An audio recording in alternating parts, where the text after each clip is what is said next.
Good morning, Copers. Good morning, guys. How are you doing? It is Thursday, February 5th. What a time to be alive. What a time to cope. What a time. What a day. What a week. What a crazy week. It's like, seems like just yesterday, all we were talking about was Minnesota and the impending civil war with the libtards who are all getting armed up and ready to die for Alex Preddy, ready to die for President Harris, President Newsom, whatever, whoever, ready to die for George. It seems like just yesterday all we were talking about was the impending civil war, and then we get this big Epstein drop that sort of like wipes that whole conversation off the map. And now it's all about Elijah and Sarah, which we talked about on the progress report yesterday with Kai Schwemmer and Steve Franson. I'm not going to repeat everything that was said. I'm just going to elaborate a little bit on a couple of things. I'm not going to spend a huge amount of time on that because we already said the main things on yesterday's show. You can find that on the Hypocrite YouTube channel or wherever. But I do want to elaborate on a couple things and look at a few funny tweets and that about it. That's so funny you mentioned. That's so funny you mentioned Ethan Ralph. Worst person alive. Oh, so Heads Dead sent $3. You red pill Jake Shields, then he becomes too based and crashes out on NJF. Then you invite Sarah and scandal erupts. All roads lead to LP Lowell. that's so real. I was hoping nobody would notice, but I am basically the Jeffrey Epstein of the alt-right. That's so true.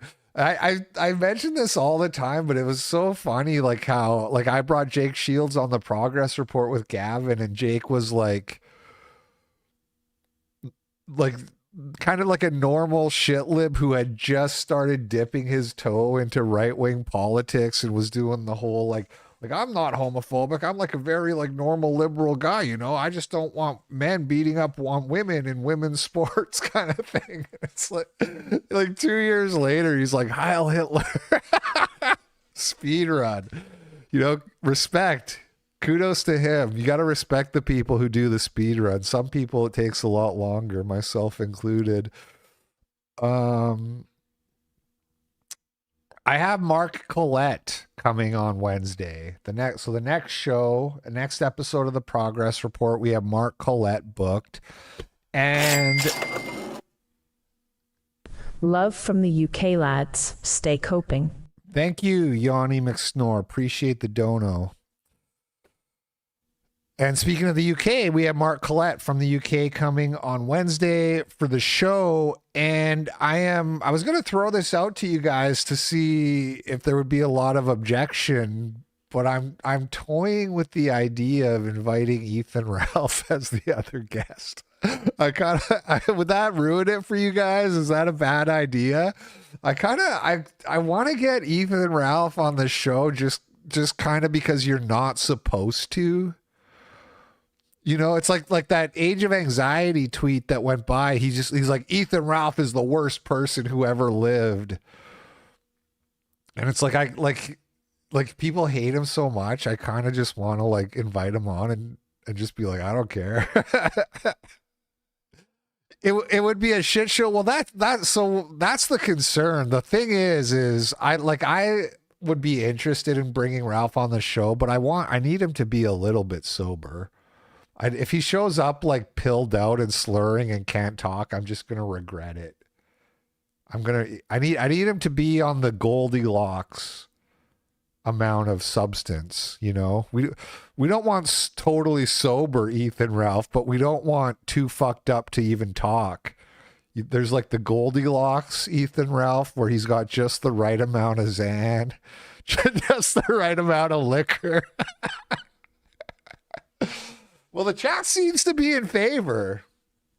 The chat seems to be in favor, so maybe I'll do that. Because another guest I had, I was considering. I haven't invited anybody else yet, but another one I was considering is the Iconoclast. Dan the Iconoclast. I don't know how many people are necessarily familiar or remember that guy. Yeah, I did win the lawsuit. I was going to touch on that next. Thank you, Ahmad Cope. WFP. Med Gold has AIDS. What is WFP? What is that? White effing power? What even is that? The entire e-drama is insane. Okay. Yeah, we're going to talk about it. Yeah, thanks, guys. I don't know why the power chat's not working, but thank you for the donos. The Orthodox are sent $3. The entire e-drama is insane. A lot has yet to come to light. Pray for Elijah. I'll talk more about it on Saturday if you want. Sure. I like people's gauze. I like to hear the latest gauze. Somebody likes the Iconoclast. Somebody recognizes. So I was thinking about inviting him too. The only thing is I talked to Mark Collette. We're doing the show at the normal time, which is 3 p.m. Pacific, which is 11 o'clock London, which is the Iconoclast is also in London, and it would go till 1 a.m. So London time, it would be 11 p.m. to 1 a.m., which is probably too late for most normal people. Mark Collette, I guess, is a night owl, so he doesn't mind. But maybe what I'll do is I'll ask the Iconoclast first, and if he can do it that late, then I'll do that. And if he can't do it, then I'll ask Ethan Ralph, because I can always get Ethan on some other show. Like, the reason I thought it would be okay to pair Mark Collette with Ethan Ralph is because they're cool with each other. I'm pretty sure, like, Mark has gone on the kill stream a whole bunch of times. So that was why I thought that would be a good opportunity to bring him. But I might give Dan the first chance. I just don't know if he'll want to go till 1 a.m. Okay, so there's that. And then we have my lawsuit, which I won. We got the lawsuit dismissed. It was like that motion to dismiss was like hanging out there for 2 years waiting for a ruling. It's a big relief, It was like, it's like having the sword of Damocles. Because if that motion gets denied, then we have to go to discovery, and it's like hundreds of thousands of dollars, basically. Like I don't even know like what I was gonna do. I literally, because I don't think I could afford to keep those lawyers that I had. Like, I would have had to like switch lawyers and get back, and it was like such a nightmare to even think about. It's one of those things where when you're living with it for so long, you don't think about it every day. You kind of just go back to life and stop worrying about it all the time. But every once in a blue moon, you start to think about like, well, maybe we should buy a house, or maybe we should do this or do that. And it's at like times like that. It's when you're thinking about your future and what your future is going to look like, you all of a sudden remember like, oh yeah, any day now I could open my email and find out that I need like another $200,000 that I don't have. Another sent $3 based and not pill take. If you want to bust nuts, any girls don't be married. Also, a honest OnlyFans girl is better than a line trade off. Much love to the whores who leave, my honey. Yeah, don't be promiscuous, but if you're gonna be promiscuous, don't be married. I agree. It's better to not be married if you're gonna do that kind of thing. Why did it take so long? It went through. This was the third judge who was assigned. It was. Now, I have my theories as to why the first two judges didn't want to deal with it. It's kind of a politically charged case. Maybe I'll walk you guys through the history one last time, since this will hopefully be the last time I ever have to talk about this. I know some of you already have heard the whole story. I'll not try to ramble too long, but I don't really have a super long show today either, so you had this girls do porn thing, which was like a porn site where they would have amateur girls, right? And their videos were like they would interview the girl in a hotel room and then have sex with them. Pretty straightforward, but it was like popular because I don't know, because the girls hadn't done porn before. It was like people like that. People like to see girls get corrupted. You know what I mean? Coon brain people. I kind of, you know, this I've talked about this with like the whole cam girl thing or the OnlyFans girl thing, and how it relates to the mental health of the sex workers, because women go into this thinking it's just like showing your titties and chatting with guy being like, haha, you're so funny, even though you think he's a disgusting freak, but you just like flirt with him a little bit and you make a bunch of money. And what a lot of them don't realize is that like what the guys want to do is like break you down and get you to like violate so they're always trying to get you to do whatever the next thing is. Bang a black guy, you know, stick something in your butt, whatever the next thing that you haven't done yet. The guys are always like pushing you in that direction and to humiliate you and like corrupt you basically. So that takes a toll on the girl's mental health. Obviously they're like, oh my God, what am I doing with my life? And they do drugs and maybe they OD or they suicide eventually. It's a very bad scene. It's a very bad scene. Yeah, degradation. By the way, that going back to the no jumper thing and how they're like, you know, the most popular porn is interracial.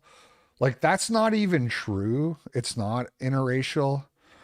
But even in so much as that like stuff is popular, it's the same mentality, which is like the most demeaning thing a white girl can do is bang a black guy. Or he was trying to sell it. And if I ever go back, I might try to bring this up. I'll have to see how I'll have to find like some quotes from some pornographers to substantiate it, but I don't think it'll be that hard to find.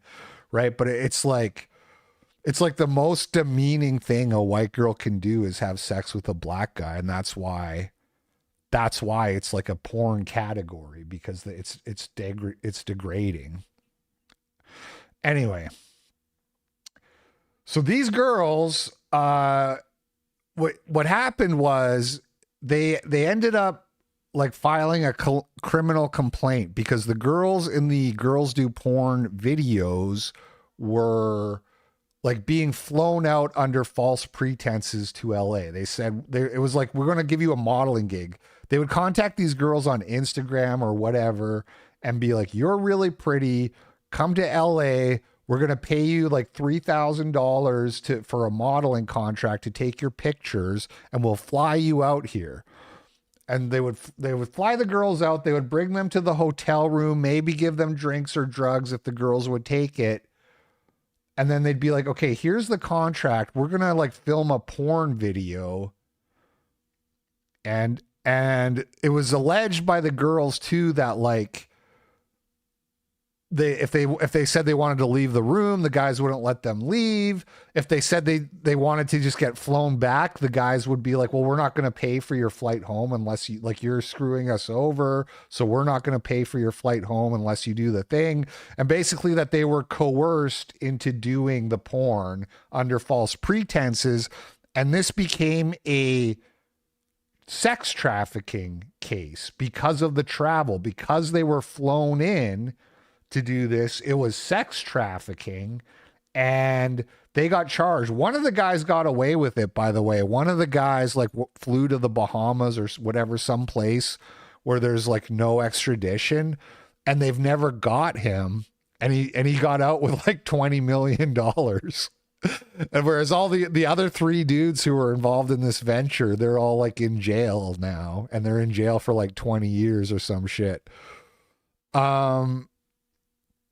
So here's where it gets weird. The girls also filed a civil suit, like a class action lawsuit against the company for like millions of dollars, and they won. They won the suit. And as part of the suit, they were awarded like ownership of the copyright of the videos so that they could stop people from posting the videos by being the owners of the copyright. Now, in my view, this was a bad idea for the judge to do, because first of all, a judge is not supposed to be able to compel the transfer of copyright for all kinds of reasons I won't get into, but to cut it short, it's because that's a formula for censorship. If a judge can just take away your copyright and give it to somebody else, then that's a shortcut for them to like censor you, which is why it's not supposed to happen. Telegram spam. And so that's what they did. And then the girls formed like an LLC to manage the rights. Like they pooled some of the money, I guess, and put it into this business to have the videos taken down anywhere they were posted. And so the thing that I posted was a screenshot from one of the videos of this girl where she wasn't naked. You can actually see it. They posted it. I can like show all this and talk about it now that the lawsuit's over.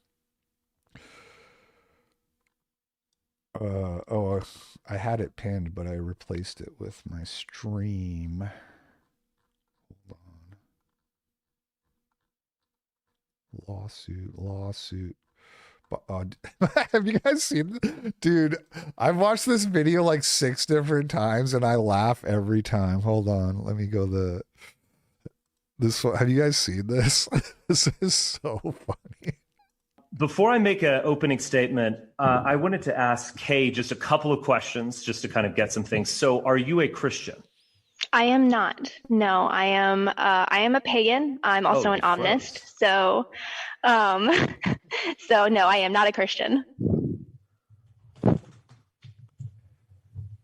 Oh, is he frozen? Oh no. I think the screen did freeze. Let me I think Richard, you might have to just if you check your video feed, if you click out of it and then before I make an opening statement, the best joke is the face you make when you bite into the burger and there's no caramelized onions. Oh man, Richard Spencer annoys me sometimes with his like smug elitism, but he's also just like so funny. He's so like, he's such a like a meme, you know, that singing the Duran Duran or whatever it is, and just like the burger, all the stuff, man, just classic guy. Impossible to hate. Pisses me off, but impossible to hate the guy.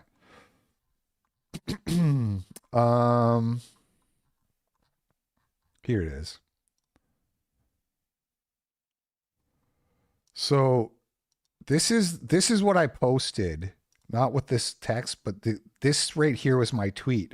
It's a Forbes 30 under 30 thing. Jessica Catter 24 talking about how she was hired at Celsius to manage like hundreds of millions of dollars in crypto at the ripe young age of 24.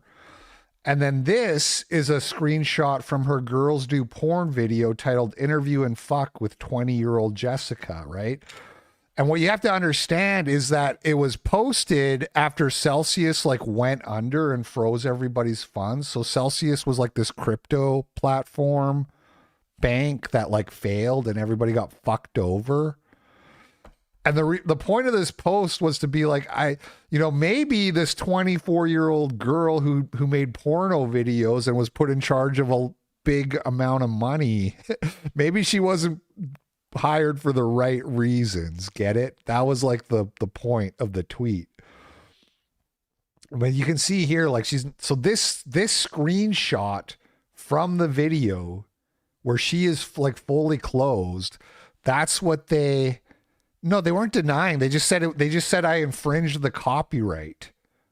They said it wasn't defamation. It was copyright infringement for this frame because I posted one frame of the 45-minute porn video, right? And we were like, no, this is fair use. And we won. We got it dismissed. Now, it cost me... So, like, my lawyers were really expensive, as I said. They made a deal with me, though, that I would only have to pay 25% of the fee, or sorry, 50% of the fees, which to get the motion filed and everything was $50,000. So I had to pay $25,000 for this tweet. I tweeted this, and it cost me $25,000 and 3 years of like anxiety. Bro, this is what when they say the process is the punishment, this is what they're talking about. I won the lawsuit. I won the lawsuit, but it was like 3 years of my life and $25,000. Now, I did do a fundraiser, and we raised $14,000, which I was really, like, that was like 3 years ago. I was really surprised we raised that much money.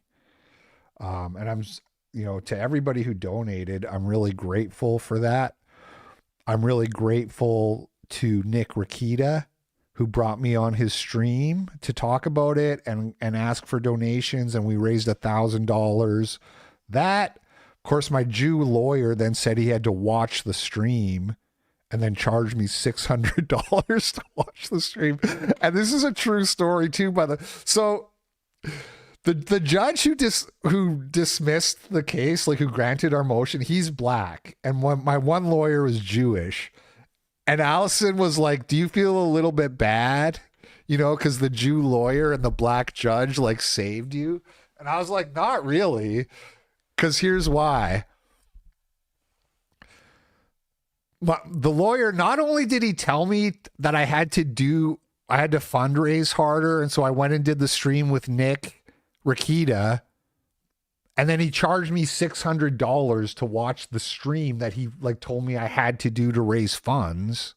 Not only did he do that, but he told me on the phone that he thought it was really funny, and he was laughing with his friend about how he watched... Ian Yang sent $3. Why is there such a strong tie to drug addicts and Christianity? Would you ever do a video on that LP? Also, Elijah was a Christian the whole time? What was Christianity doing for him other than helping him get drug money? I highly doubt that those things are positively correlated, dude. It's like, you got to be careful about your selection bias, you know what I mean? And we're going to talk about this, the fake Christian accusations. So like I said, the main thing I want to talk about, but it's mostly just selection bias. Hey, Grok, is Christianity positively or negatively correlated with substance abuse issues?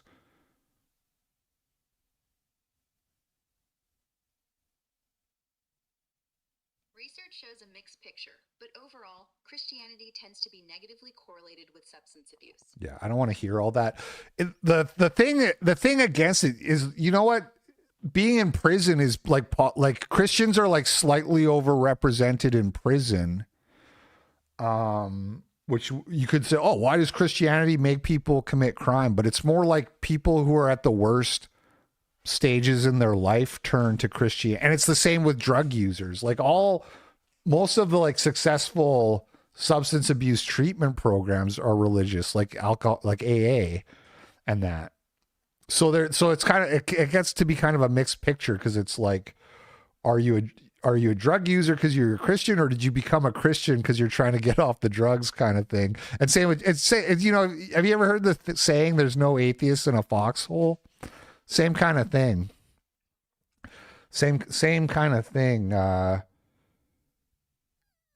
People don't go to war because they're Christians, but when you're about to die, you turn to God, kind of thing. When you're at your lowest, you turn to God with the drugs. Anyway, it's not a thing.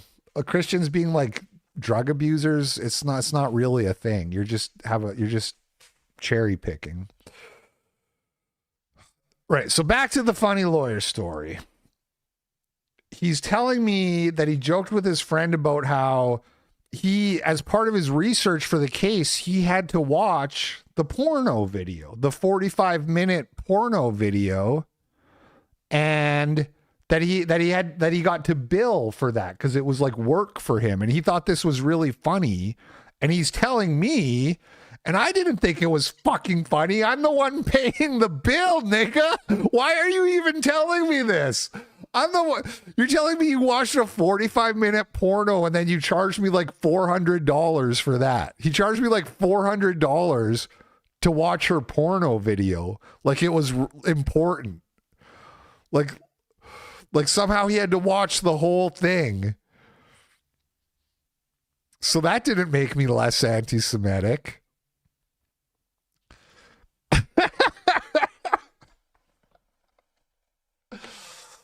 But I will say this. We still have like I guess like for costs, there's still a chance I might get awarded costs. And get my $25,000 back, which I kind of said this on the show yesterday, but it's like that the vast bulk of that money, it's been like more than 2 years since we paid it. So we've kind of like moved on. So at this point, it would just be like getting $25,000 for free. It doesn't feel like getting your money back at this point because it's been so long. It just feels like getting free money. So if the black judge awards me costs and I get my money back, I might raise my estimation of the black race 1 point. I might raise them from like a 3 out of 10 to a 4 out of 10 if that happens. We'll see. If someone ever sues me like this, I'm just going to kill them. You know what's funny is we had this guy call in on Saturday who got sued. He was like a Proud Boy, and he got into a fight with Antifa in 2019, and like some business got damaged, some restaurant or something, and the restaurant owner sued him. And he calls in on Saturday and he's telling me about this, and he's saying like, I just ignored the lawsuit, and then 4 years later, I realized there's a judgment against me for like $50,000. And I was like, you just ignored the lawsuit? And he's like, yeah. And I was like, why did you do that? And he's like, my lawyer told me to. And I was like, dude, I think you might want to get a new lawyer. I don't know if that's like solid legal advice. So like you get served a lawsuit and you talk to your lawyer and your lawyer's like, man, just throw that in the trash, bro. Don't sweat it. That's bullshit. Don't even worry about it. So, you know, I paid up. My lawyer was really expensive, but you get what you pay for. You know what I'm saying? You kind of get, it's one of those things, you get what you pay for. But the point of that whole long story about all the money and everything is just like, I'm so relieved because if it went to, you understand, a motion to dismiss is not that hard. It's like a motion. You write the motion. Here's why you should dismiss. If it goes past that and it goes to discovery, that's where it gets opened up and big and complicated. And there's all these motions and all these filings. It literally would have cost like hundreds and hundreds of thousands of dollars for me to keep those lawyers. So I'm just so relieved I don't have to, because they're good lawyers. I didn't want to like fire them and get some cheap, you know, Better Call Saul motherfucker on the case. But it was also like, I just don't think I had any choice in the matter. So I'm just so relieved. And if I get my $25K back, that's going to be killer. That's going to mean that I'm actually up $14K at the end of the day, since $14K was from the fundraiser.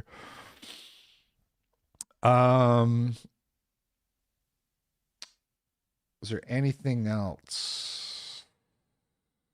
Betrayed sent $5. Savannah Guthrie's mom got lost in the desert and was eaten by coyotes. She was not kidnapped by narco illegal alien terrorists. Who kidnaps an 84-year-old woman? Fox News is stringing her along for ratings and it's very sad. You know, I haven't really been following that story, but isn't there like a ransom where somebody's asking for Bitcoin? Although I guess that doesn't prove she was kidnapped, right? Unless, well, the thing is you would expect the kidnappers to provide some kind of proof, right? You wouldn't just like send Bitcoin to somebody because they sent you an email being like, we have your mom. You would expect like a photo of your mom tied up and gagged or some shit like that. Although in the AI era, not very hard to make those kinds of things anymore, is it?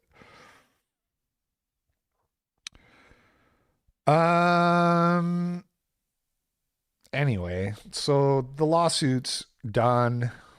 Very relieved, very happy with that.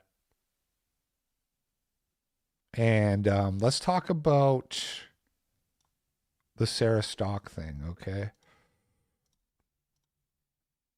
Speaking of which, speaking of Ethan Ralph, here he is kind of making in a not so elegant way the kind of point that I was trying to make on the show yesterday. What do you mean you wouldn't fuck this? What do you mean you wouldn't impregnate this? Fuck that! You're out of your fucking mind! You're lying to yourself and to the world! No, you would! You would! I would! Every motherfucker would! Every motherfucker would! Go!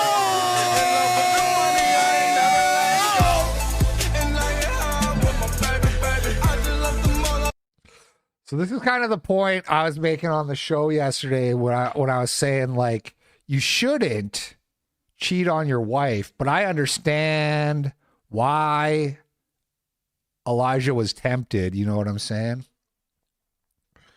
I'm not saying it's right, but it's just like, you know, because if you missed the show, I had like expressed my condolences to Elijah. I said, sorry, man. Sorry your life's falling apart. That's a bummer. And I got like 60 replies because this was on a public Twitter post. I got all these replies from people being like, why are you sorry for that piece of shit? You're a hypocrite. You're a freak. You must be next. You're probably cheating on your wife, all this. And I was like, damn, what did I do? All I said was, I'm sorry you got divorced. Getting divorced sucks, man. That's like the kind of type of shit guys commit suicide over. Well, I mean, the real takeaway, though, Ed Poe, is that it was $50,000. It was, I only had to pay 25, but it's 50. So if we get awarded costs, they're going to have to pay 50K and I'll get my 25K back and the lawyers will get their other half of their fees. So they'll have made 50K.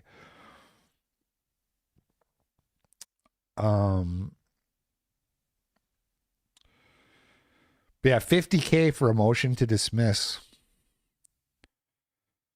Well, I mean, I've heard that joke so many times. They're like, guess you really are a hypocrite after all. Wow. Brilliant.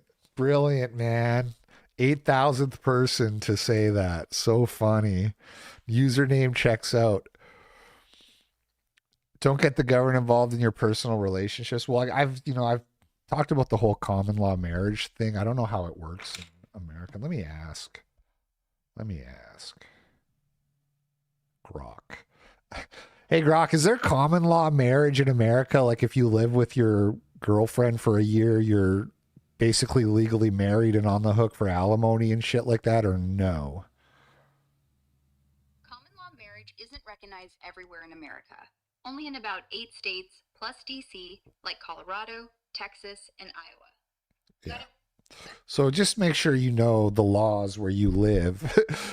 Your girlfriend wants to move in with you. You'd be like, yeah, that's a good idea. We're just going to have to leave Colorado, sweetie. We should live, but you know what? I'm kind of sick of Colorado.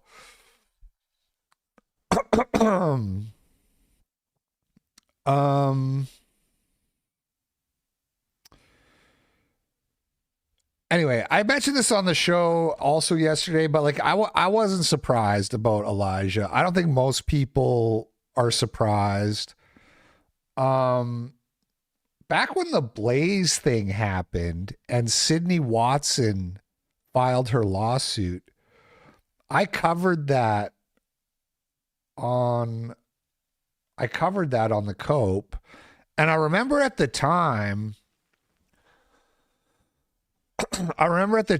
people being like Sydney Watson's a stupid lying bitch. Like, you know, she's full of shit, this and that. She's a feminist, a crypto feminist, blah, like Elijah didn't do nothing. And I was kind of... Tristanche sent $5. Your Elijah take is very fucking a spot on. Thank you. I hope you're referring to the fact that the people shitting on me are betas for being sympathetic. I don't know if I explained that well on the show yesterday, but it's like there's kind of a lot of examples of that, you know, I remember when I was on that podcast with those two little weirdos, and this one guy was like talking about what people talk about age gap relationships, and they're like, a 35-year-old man with a 21-year-old girl, that's so weird. Like, when you hear a guy say that, it's, you know, you expect you expect over-the-wall fucking women with no empty egg cartons to say that type of shit. But if you hear a guy being like, 35-year-old dude with a 21, that's so fucking weird and creepy. Like, I've talked to 21-year-old girls. They're retarded. I can't relate to them. Shut the fuck up. If you are a lonely 35-year-old guy and some hot 21-year-old girl started flirting with you, you would not be like, this is weird. Go find someone your own age. I'm going to go back to crying and being lonely until some 35-year-old girl starts flirting with me. You're so full of shit, man. Right? I'm not saying everybody would cheat on their wives, but a lot of these people, they just can't even think about the reality of how it would feel to deal with that kind of temptation. You know, nobody who cheats thinks they're going to get caught.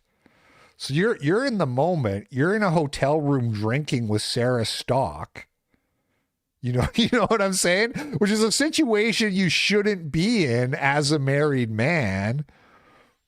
But once you even get to that point, it's like everybody's going to fuck up. You know what I mean? That's what Ethan Ralph is saying. And that's why I'm sympathetic, because it's like, yeah, you know, you gotta be careful. You can't be too confident. Some guys just want it all, you know. In a way, it's kind of Jewish. It's kind of spiritually, like we were talking about, with not being satisfied with what you have. You got to learn how to be satisfied with what you have, or you're gonna make a mistake. You're gonna mess up.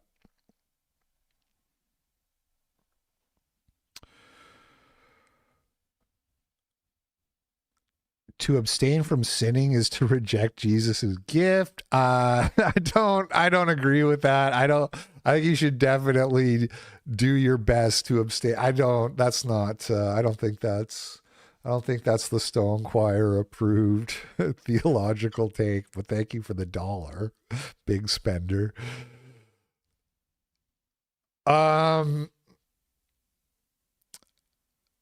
And the conspiracy theory at the time that the Blaze stuff happened was that Elijah had Nick on the show, and so the Blaze wanted to fire him because he had Nick on, and everything else was just a fake pretense to get rid of him, right? And so people were kind of in the chat, acting like I was going too easy on Sydney Watson. And I was just like, I don't know, man. I could kind of see. I never said, if you go back and watch the stream, you could see me being easy on Sydney and kind of pushing back on the chat and being like, you know, I think Sydney's all right. I think you guys are being kind of harsh. Of course, I didn't go as far as being like, I don't know, man. I think Elijah's probably is a sex pest, because I don't say shit like that without proof. You know what I mean? But in my mind, it was just I could see it. It kind of tracks. And I remember asking Allison, who is a very good judge of character, maybe better than me, and I consider myself a very good judge of character. I was like, what do you think? Like Elijah Schaefer might have like, you know, because he's married. You don't want to think that a married Christian is like hitting on women and stuff like that. But so I asked Allison, she's like, do you think and she's like, oh yeah, are you kidding me? Fuck, like obviously. Like she was like so sure. I was like, okay. So when I saw the news that he got divorced, it wasn't really the most shocking thing ever. Is the wife, whose wife are we even talking about in that question? There's like multiple wives involved here, including my own. Do coke and be degen? Yeah, sure. But, you know, I like women too. I've talked about my past. But you know, I don't drink, I don't party. I'm a married man, you know. But the thing is like, you know, I've gone on some trips. I've gone on some business trips. I went to San Antonio. These, you know, these influencer meetups. I've gone to them. But I don't party. There was like everybody went to the bar at the San Antonio gun range thing. All these, I didn't even go to that. The Orthodox are sent $3 Elijah did win his lawsuit and proved his was innocent. Save Sarah and Sydney all lied. It was a Trojan horse to sue him for anti-Semitism. Nope. Nope. You're insane. That's all wrong. Elijah wasn't sued. The Blaze was sued and they settled, which means they gave them money and we don't know for how much. And Elijah was fired from the Blaze, according to them, for like a sexual assault, basically. So you're just totally wrong about all of that.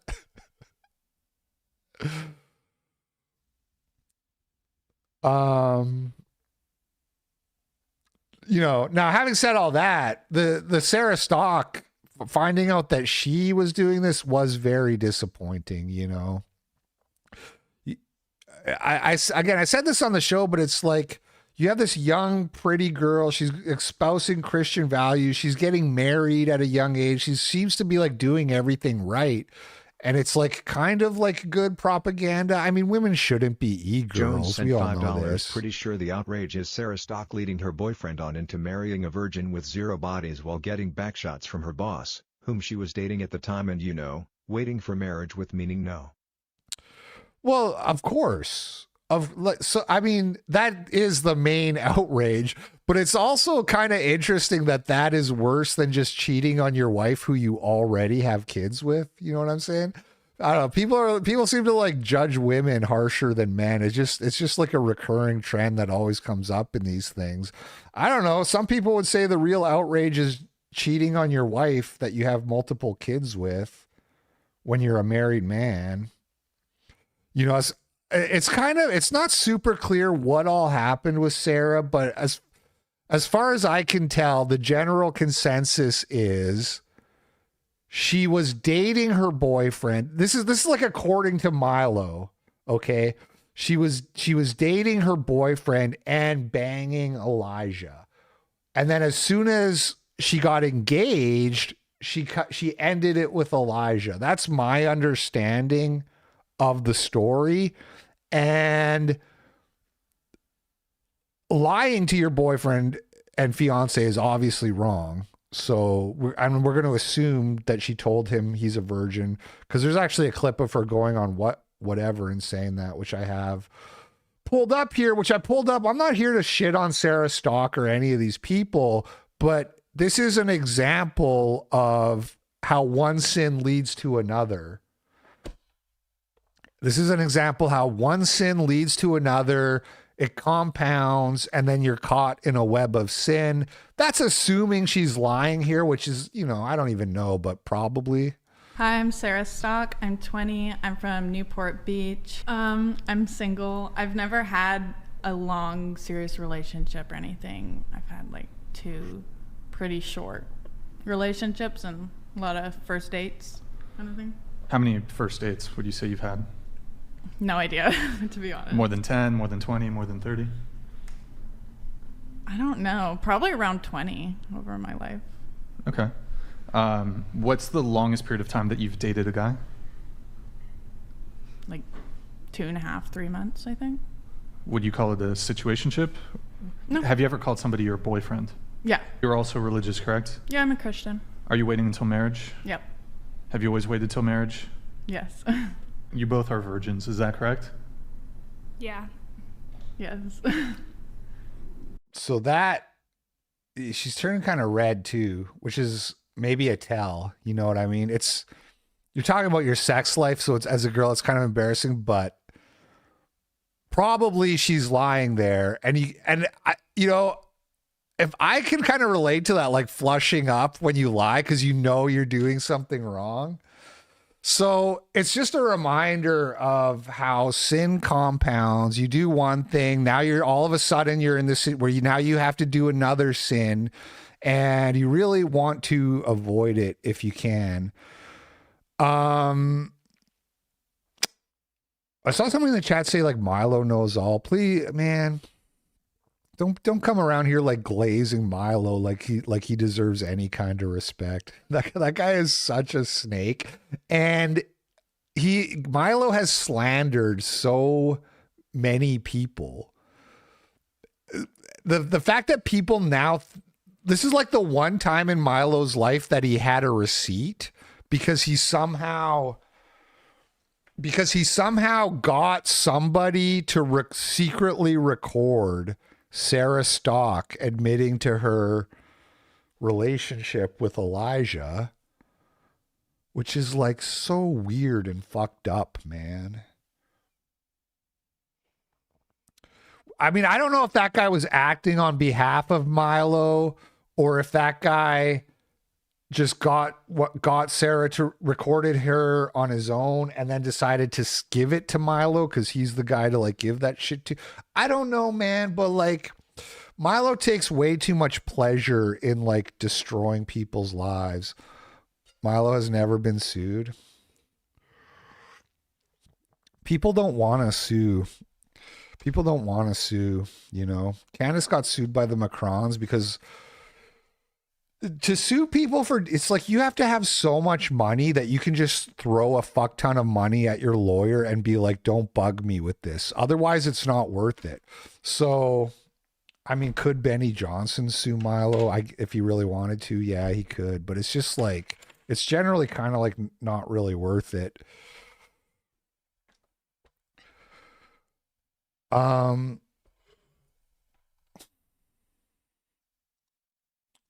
Milo, this JF tweet.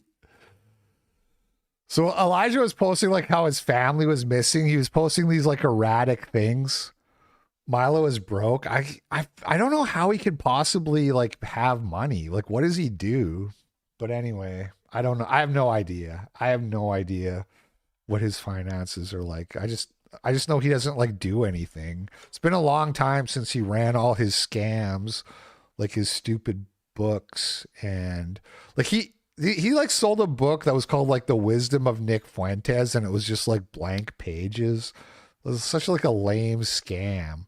Oh, that's right. He worked for Ye, and maybe still does, and MTG. Yeah, he's probably got some money. I don't think he's broke. But maybe not rich. I have no idea. I don't even care. Whatever. So Elijah's like, I do not know where my wife and kids are, and I see, you know, as soon as I saw this, I was like, oh, they left him. He's getting to, like, his wife left him. That was like my instant read. This chick though is like, these are deleted posts. I have a horrible suspicion that Elijah Schaefer has killed his family with the gun he claims is stolen. Oh yeah, because he said his car got stolen with a gun in it. I could see how she would like put that together. And then JF quote tweets this and he says, poor Elijah, does he have the brains to get away with it? This fucking guy, man. This fucking guy.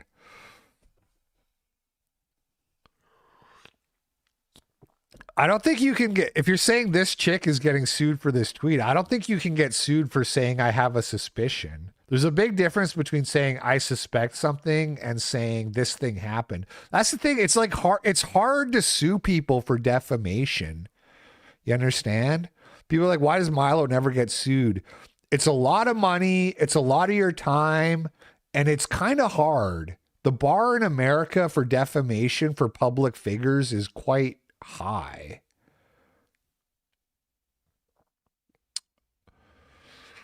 Does he have the brains to get away with it? Yeah, it's funny. But like, an example of Milo slandering people, and this is why Milo doesn't like me, okay? Raw Egg Nationalist has a magazine called Man's World Magazine. I don't think it's like doing that well. Oh, this space, I was going to mention this real quick too. This space was kind of funny the day it happened. Beardson and some of the other Groypers like did a space talking about it the day of, and which was the Tuesday, I guess. And Pearl came in at one point and was just going, well. And I thought like that was like really funny. Pearl hopped on, and as soon as she got on the mic, she's just like, well. Because if you recall, there was like a big e-girl war when Sarah Stock posted her engagement ring, and Pearl was like, this ring sucks, or where's the man, or whatever it was. So Pearl pops in the stream and she's like, well, and it was quite funny. I bookmarked this actually because I was thinking of like trying to go find it and screen cap it for YCSP, but I can't actually be bothered to do that, but it was funny. Anyway, we got to talk about Raw Egg Nationalist and Men's World Magazine a little bit here. And I'm going to put him on blast a little bit for something that happened like 4 days ago that I thought about roasting him for when I saw it, and I decided not to. But that now after this Elijah thing, he did a retweet of BAP, and I've decided I will go ahead and roast Raw Egg Nationalist. Okay, so strap in, because we're about to get petty and gossipy and gay drama-y for a minute up in here. But first, a little recap of Man's World Magazine, which is his magazine that he makes, which I kind of thought, like, I kind of like it. I think it's kind of a good idea. And I remember when he first started putting it out, looking at the first couple episodes and liking that it did have an aesthetic. You know, they put like a good amount of work into like the designs. How do I don't know about this circle chasing my mouse around, but like this image is like a kind of a cool spread for a magazine kind of thing. You know what I mean? You can't see it very well because it's so small, but anyway, I was kind of like a supporter. I was like, this was like years and years ago he started doing this, before all the sort of drama and factionalism had really, is that a word? Factionalism? Before it had really sort of taken over. Bliss Chilling sent $3 L exceptionally civil P. Thank you. And I was like retweeting the mag and trying to help him because I thought it was like a cool project.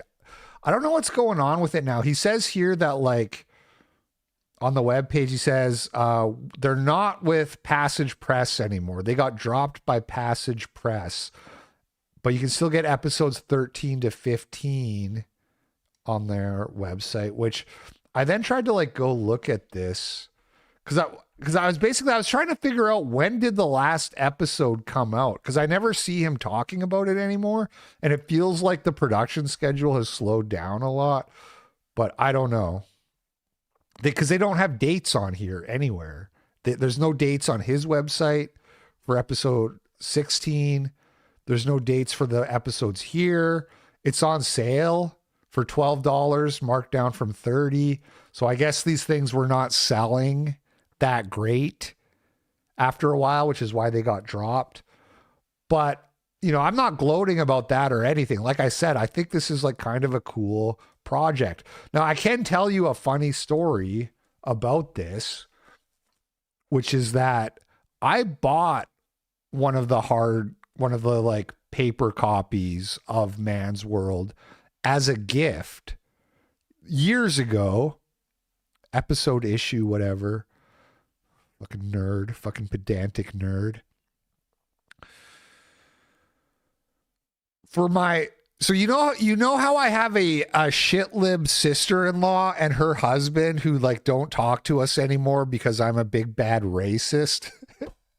Years ago, when I was more new to the family and I was trying to ingratiate myself and be cool with them, for Christmas, I bought the shitlib sister-in-law, her husband, I bought her a copy, or him, sorry, the guy, a copy of Man's World. I was like, oh, maybe he'll think this is cool.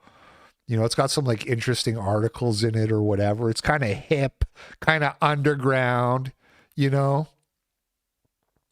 And it totally backfired. It totally backfired because for some reason he let her read it, which, like, first of all, why is your wife reading Man's World? It's Man's World. What are you doing? You don't let women read. It's not for women. But so she like went through it. She probably went through it like trying to find something she could complain about. And there was this article in there that was like a really try-hard red pill article about how women like to get raped or whatever. It was cringe. They sent it. They're like, what the fuck is this weird shit? And I read it and I was like, oh God, this is like hella cringe. I was like, did Med Gold write this? I was like, I hope Med Gold wrote this, and then I can prove to them that I don't like the guy because he has me blocked on Twitter, but it ended up being some other guy I'd never heard of. Anyway, that's my funny story about how I tried to become friends with my sister-in-law's husband by buying him a copy of Man's World, and it just made them dislike me more.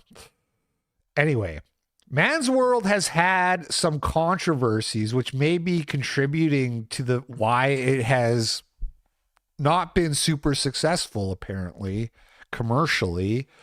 You know, they had this thing where, well, in the first episode, he put nudes, which I remember flipping through and I was like, what the hell? I wasn't expecting that, you know? Not that I really care. Like, I watch TV shows that have nude scenes or whatever. I'm not that prudish, but I was just like, oh, I wasn't expecting softcore porn. And he's banned from X. I don't believe it. Those bans never stick anyways, even if it's true.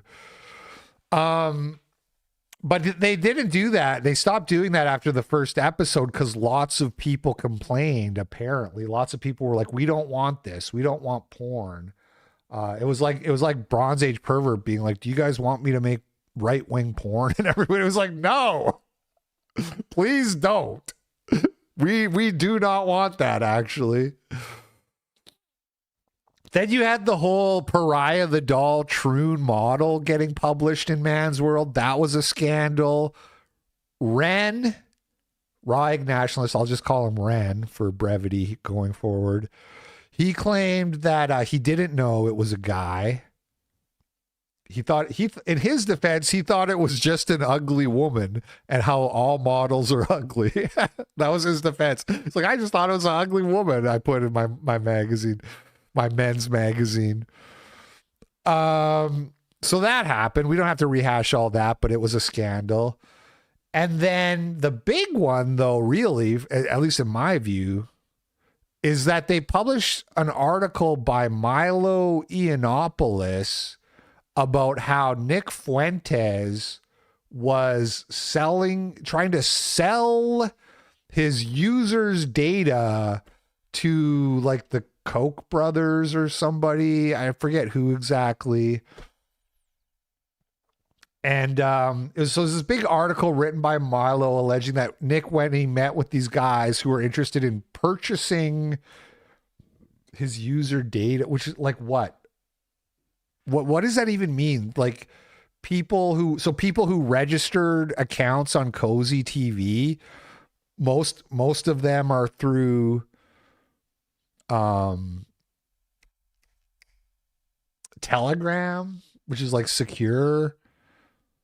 What are you getting? Some email addresses, some names and some email addresses? How much is that worth? I don't, it's just kind of like, it's just kind of weird. Oh yeah, and credit card. Milo claimed that he was like, Nick was selling everybody's credit card information, which is, I'm sure, legal. Hey man, would you like to buy a list of people's names, credit cards, and social insurance numbers or whatever? Right? So it was kind of like retarded on its face. But it wasn't well received, even by just like fans of Men's World magazine, fans of like Raw Egg Nationalist. They were like, what are we doing here? This is Men's World magazine. You're publishing gay gossip. $3 commit to Jesus Christ that you will never look at again. There is nothing more Jewish than watching a TV show or movie with another woman's rack on it. I mean, you're not, well, there's definitely some things more Jewish than that, but you're not wrong that I shouldn't do it. What can I tell you? I'm goy maxing. It's like Steve Branson was saying, it's goy nation. I'm just a goy. At the end of the day, I'm just a goy. I'm sorry. Some of the, like, Game of Thrones is a really good show, man. What do you want me to do? There's just some really good shows. True Detective.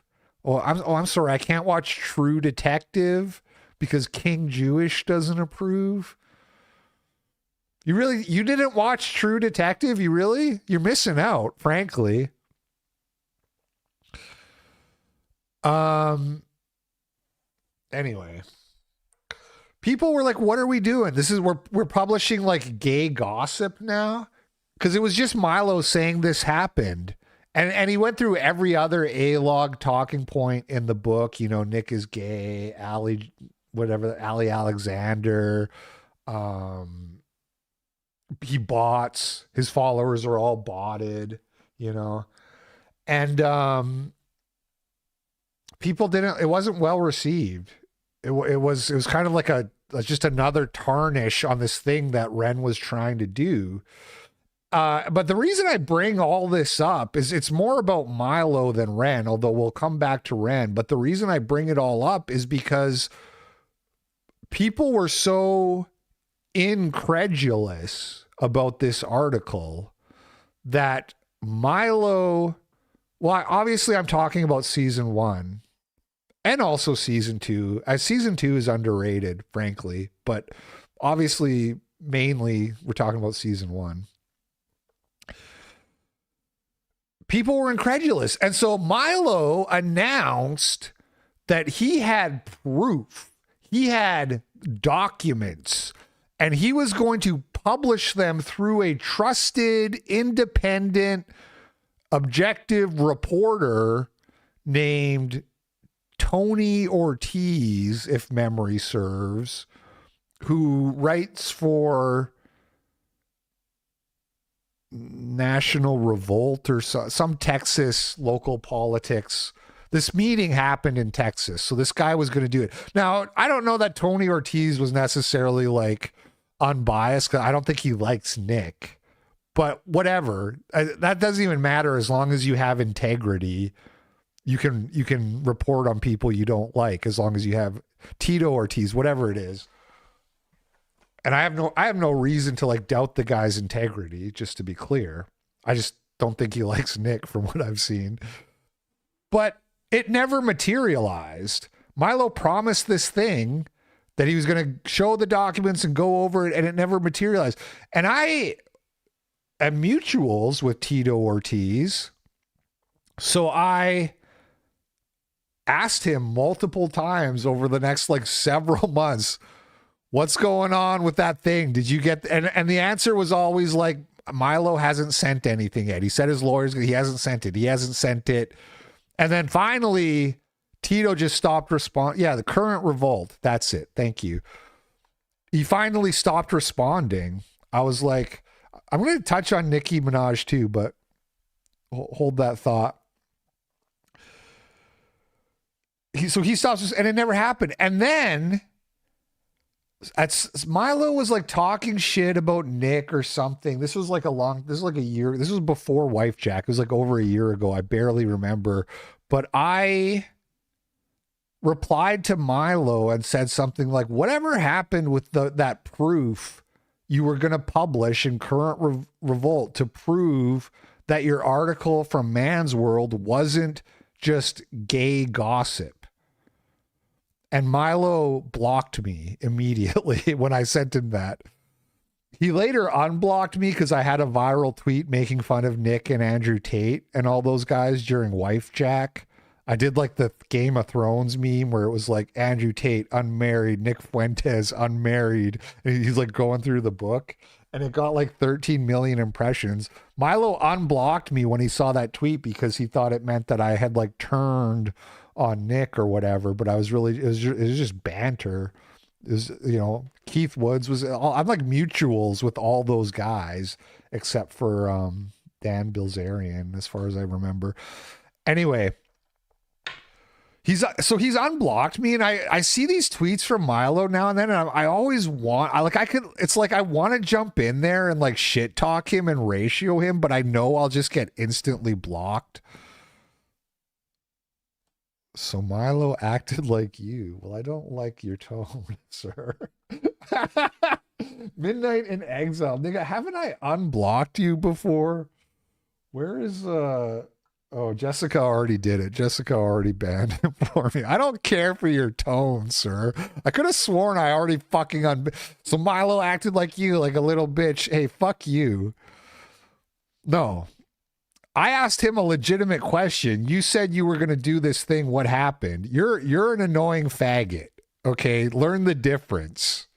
Please learn the difference. Good grief, man.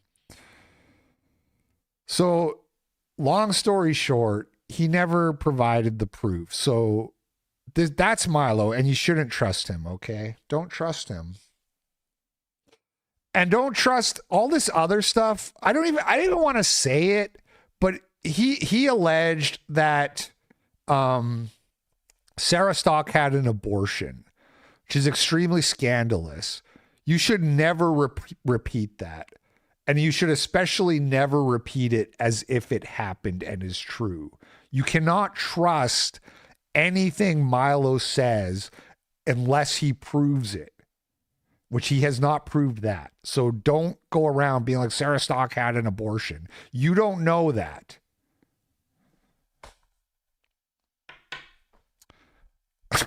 Fuck's sakes, Randall Flagg.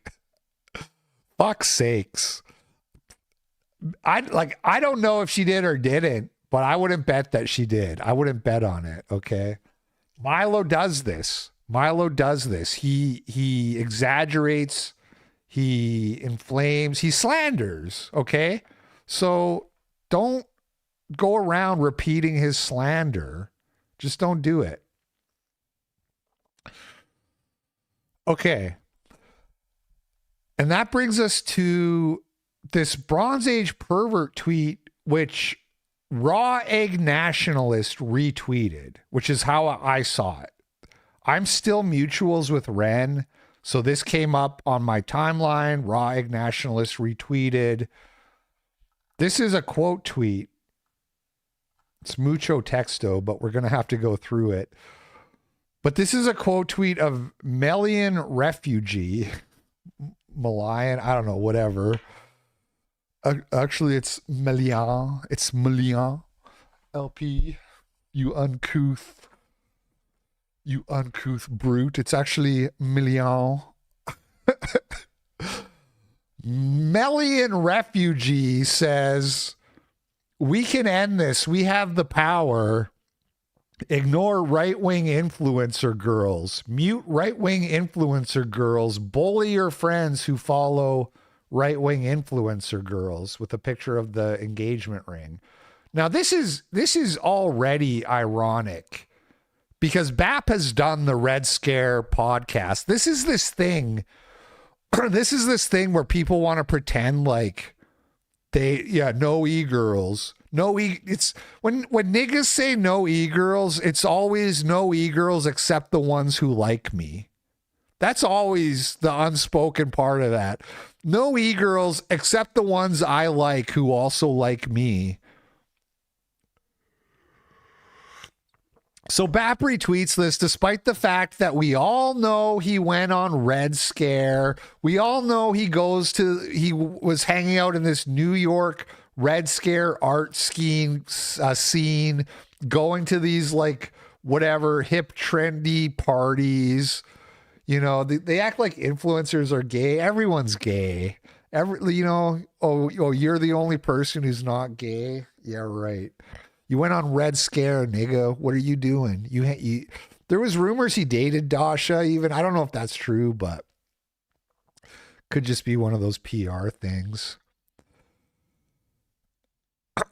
Many of them likely have an OnlyFans. People just say shit now. People just say shit. Yeah. Pearly Things probably has a secret OnlyFans. How the hell would e-celebs have secret OnlyFans, dude? If that was true, everyone would know. It would come out right away. Dasha has never done anything wrong. There you go. No e-girls except the ones I like who also like me. Anyway, Bap says, and this is getting into the fake Christian thing, which is the thing I really wanted to talk about. Bap says, for those who don't know or care rightly about internet stupid. Shift Demeanor sent $10 on Rumble. Love my fellow copers. Based. Thank you for the 10. Let's go. People who don't care about internet stupid. The recent Sarastock circus is RE, a very performative, pious, religious, conservative, Christian nationalist who ended up having whatever affair with her boss at the entirely astroturfed Rift TV. Bap he loves to call things astroturfed. He called AFPAC an astroturfed conference. Everything Bap doesn't like is astroturfed, which is just one of these like weird, meaningless. How is Rift TV astroturfed and no one was even watching it, nigga? The big joke about Rift TV is that the videos were getting like 800 views on YouTube. How are you astroturfed and nobody's even watching? Anyway, putting that aside, look at all these quotes around Christian, performative, pious, religious, conservative, right? We'll just keep reading.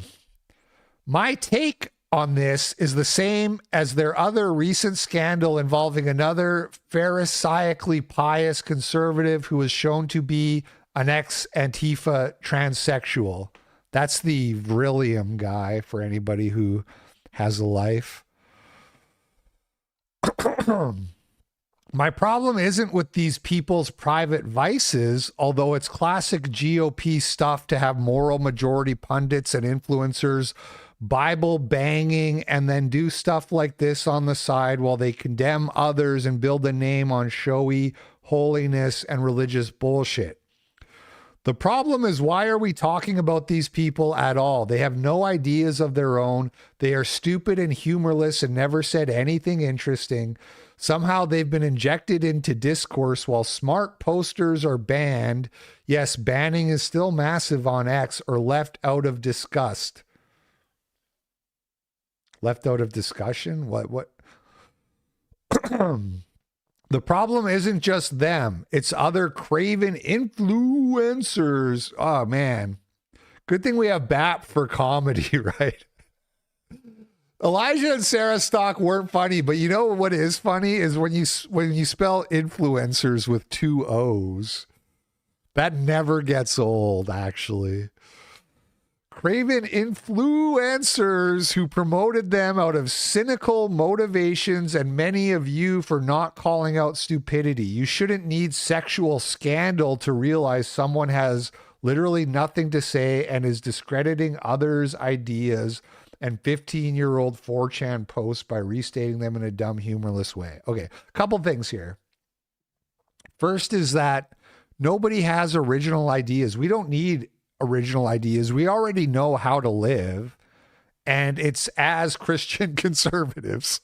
We already have the formula for success, and it's being a Christian conservative. So the idea that you always have to have hot takes, and there is a disease known as take-itis, okay?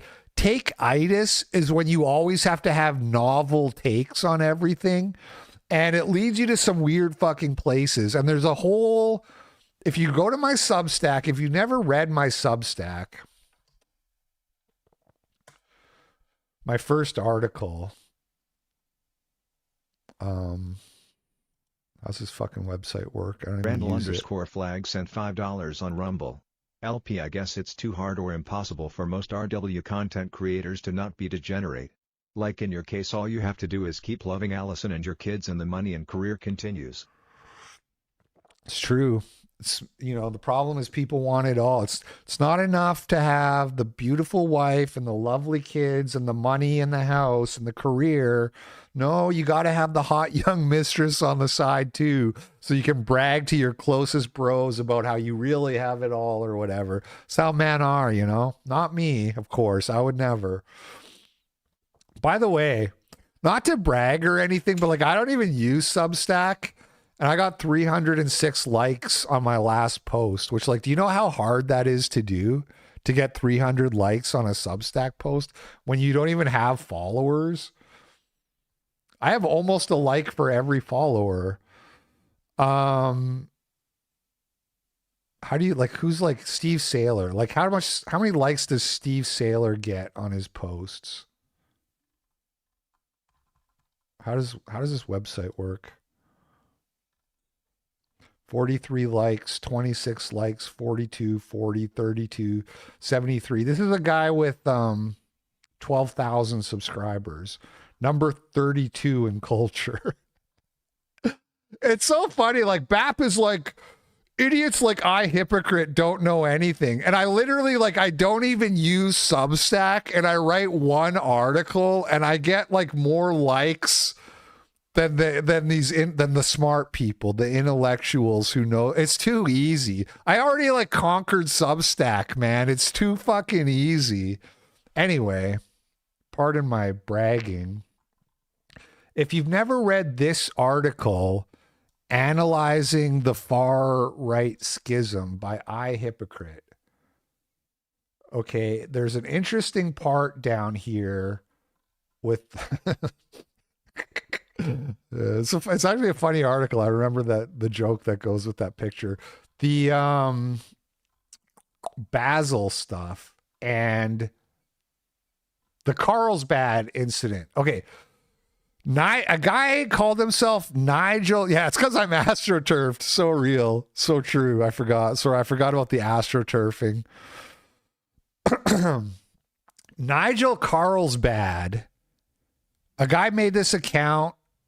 He made some account called Long Knife Enjoyer, and he put out, actually it might not be, whatever it was, he put out all these retarded takes about how Troons are actually the real right wingers and all this, and BAP was retweeting it, and the whole thing was he did it as an experiment to prove that these people will just retweet something that's novel and retarded.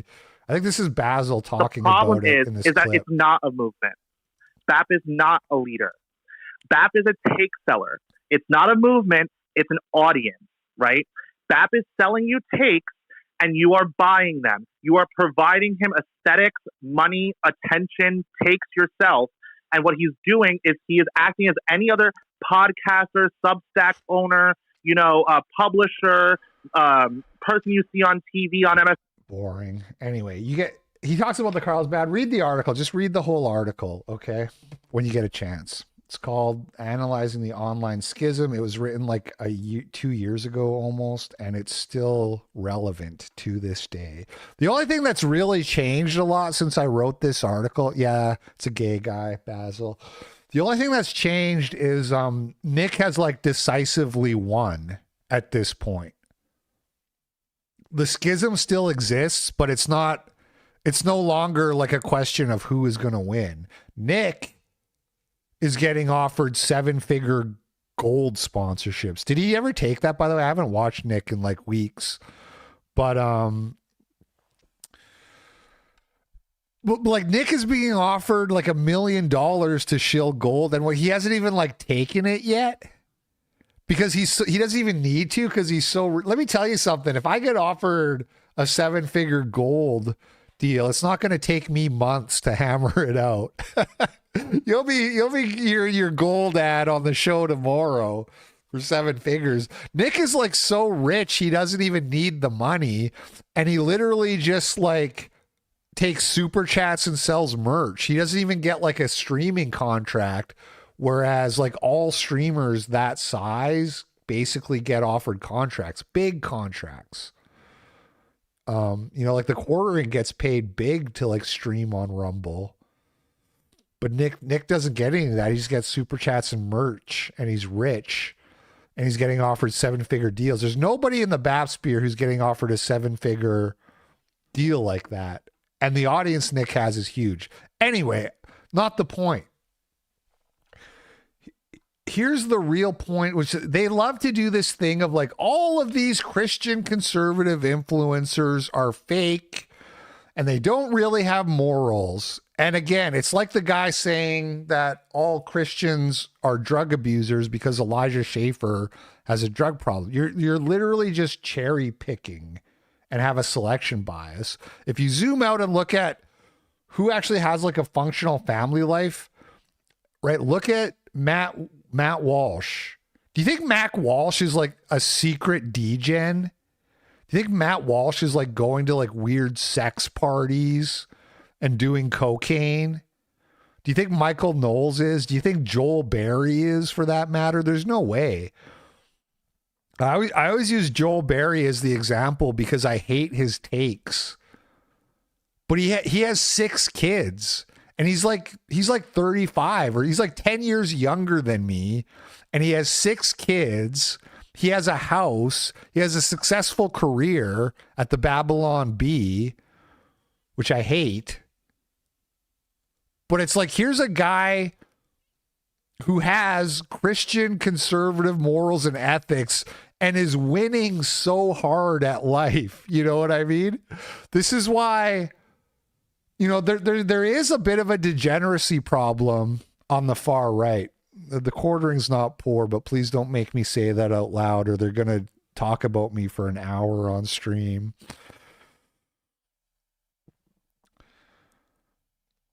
This is why I said we don't need new takes, because we already know how to live. And it's like, look at Joel Berry, basically. like be a moral man, have a family, have kids, have a job, be a provider.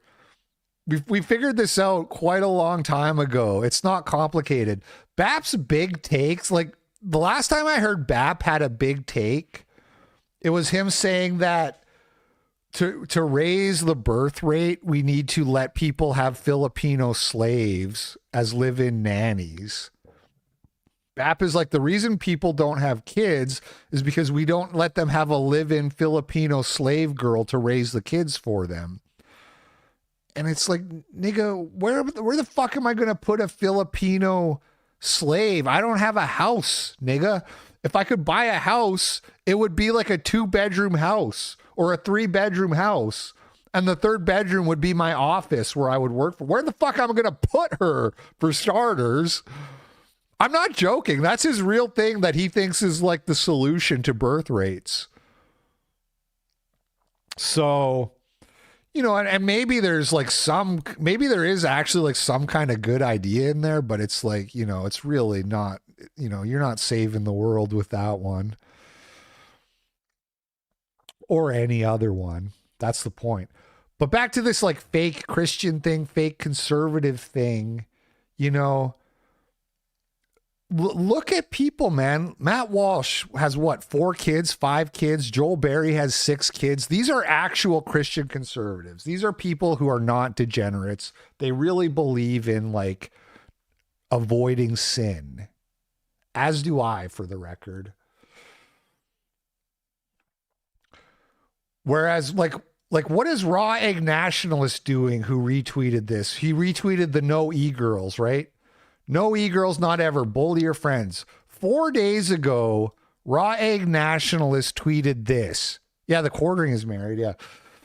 He's not like, oh, he is a Christian now. That's right. He found Jesus. Good for him. Me and my new bird. And it's him with a girl. They're drinking and they're smoking cigarettes. She's got a cigarette. His cigarette is broken. It's a goofy, funny pic. They're in like an apartment. They're cracking the window so they can stand by the window and smoke their cigarette. What are we doing, guy? What are we doing here? I saw this picture and it like reminded me of this picture of myself that I posted, you know, where you're kind of slumming it, you're drinking, you're smoking your cigarettes. This is me. That's me. But I'm 17 in this picture. This is me, 17 years old, drinking a beer and smoking a cigarette, hanging out with the boys, and it's kind of like a slum kind of situation, right? Gritty. It's gritty. We're partying, you know. I'm 17. This guy's like 38. Yeah, it was 1997. That's exactly the year. This guy's like 38, and he's like, look at me and my girlfriend, and we're smoking cigarettes and we're drinking alcohol, and we're in like a dingy apartment somewhere. I mean, I can't tell exactly how dingy it is from this pic, but if you're smoking in it, it can't be that nice. Am I right?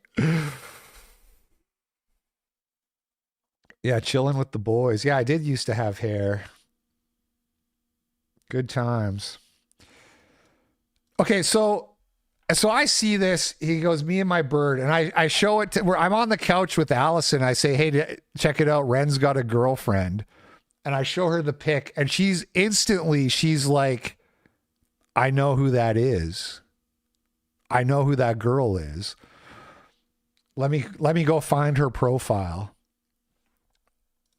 So she finds her profile and she sends it to me. And it's, that's not it. That was me trying to find that picture of me. It's Mocha123, 32 DD, 85 IQ, bisexual icon, words in Palladium, I am 76, Zero Hedge, and American Vulgaria. Listen to my podcast, Temple of Friendship. Okay, so it's an e-girl. So your girlfriend's an e-girl with a podcast and 12,000 Twitter followers. What are we doing? Why are we pretending like no e-girls? It gets worse. Yeah, bisexual, by the way. I mean, whatever. All women are bi. It doesn't even matter if you're a woman, really. Like, who cares? Allison knows. She lurks. She knows all the e-girls. She knows all of them. She knows not even just on X, but on Instagram too. Allison just knows, man. She knows. Okay. It gets worse. Not only is she an e-girl with a podcast and all that, she's a hoe. This is the kind of stuff. Can I even show this on stream? She's in the bathroom in her underwear. Dude, I've seen your girlfriend in her underwear, dog. You know what I mean? This is like, she's doing this all the time, dog. What are you going to marry this girl? This is the kind of shit she's posting, right? So they tweet this stuff. Oh, fake morals. Pretend holier than thou, but they're all really degens. And it's like, you're a 38-year-old man. You don't have a wife. You don't have children. You're dating a whore who posts her topless underwear photos on the internet and is an e-girl and has a podcast. And you're acting like you're 17. What are you doing, man? What the fuck? This is the way? This is how we win? I saw this 4 days ago and I was like, I should roast him. Everything I just said, I was like thinking about saying it and I was like, yeah, whatever. Nobody's talking about it. I'm not gonna, let him have his fun, whatever. Let him have his girlfriend. And then I saw the retweet about this and I was like, you know what? I can't do it. I can't do it anymore. I can't hold my tongue anymore. We're going to pretend like Christians who get married are the problem. Elijah, here's the thing. And Bap doesn't have a wife or kids unless he's really somehow managed to hide that. I'm going to assume not. And so it's like Elijah might be getting divorced, but just the fact that he has children is like he's still ahead. Elijah is still ahead of you guys. Sarah Stock, I predict they're not going to get divorced and they're going to have kids and it's going to work out. Maybe not. You never know. It's really hard what her and her husband are going to be dealing with. And if he leaves her, I'm not going to say he made the wrong choice or anything like that. That's just my prediction. My prediction is he doesn't leave her and they have a family and they're happy. Guess what? Why not? Why can't it work out? What, because she had sex once in her life with another guy? She can't ever be a wife? We're all going to pretend like we're married to virgins now. Apparently. Like all these guys being like no e-girls ever. It's like, okay, you married a virgin. Congrats. Must be nice. Must be nice being the one in a million. Anyway, I don't know what's going to happen. It's between them, but that's just my prediction. So when they say that all Christian influencers are degens, please remember that it's not all. And the statistics bear that out.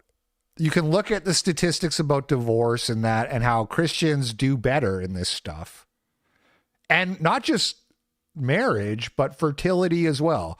Christian marriage is stronger as an institution and Christians have more kids. So if we're comparing white to white, right? If we're comparing white Christians to whatever this is, don't fall. It's cope. That's what it is. It's cope. Because you know what? Degens are scared of marriage.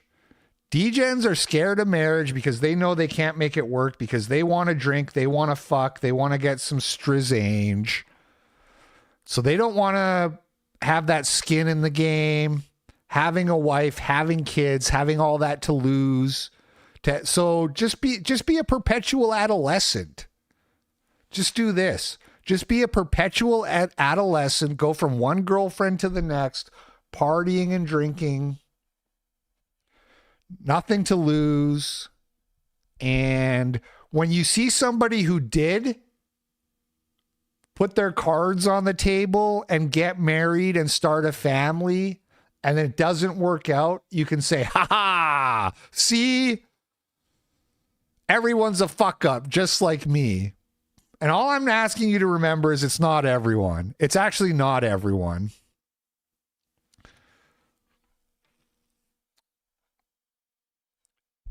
Yeah, I mean, you're right, Carbon 66. The lying thing is, yeah, it's not good. It's not good. So anyway, that's all I have to say about the Elijah Sarah Stock thing. There were some more thoughts on yesterday's show. You can check that out if you want the progress report. If Bitcoin... Is Bitcoin plummeting because of whatchamacallums?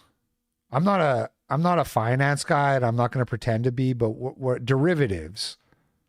This guy is saying that derivatives basically make Bitcoin into an limitless, it removes the scarcity, and so then the price goes up and down. So I'm not a finance guy, so I'm not going to belabor the point, but you can check out this thread if you want from this guy, Bob Kendall. But I wish that I had sold my Bitcoin at 100K. That's all I know. The good news is I don't really have enough to really freak out about it. But I do have thousands of dollars worth. Not tens of thousands, but thousands of. Anyway.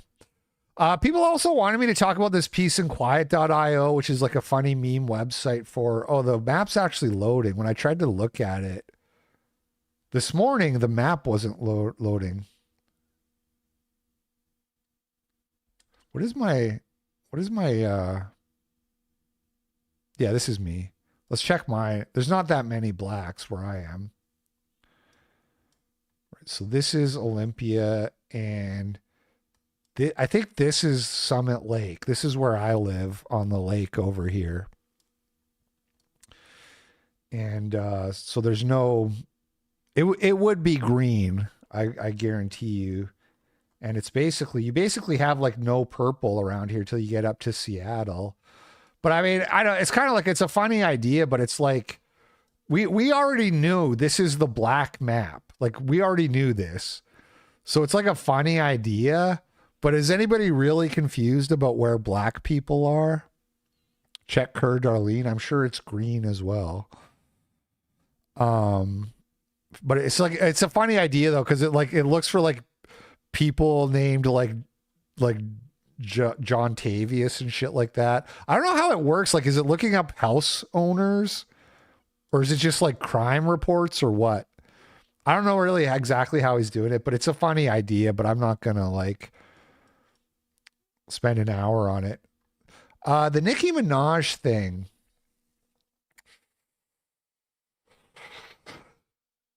I had some other point about this it's like with the e-girls, the way people like to like hate and be like, oh, they all suck. And it's kind of the same thing of like, I was saying how, no e-girls except the ones who like me.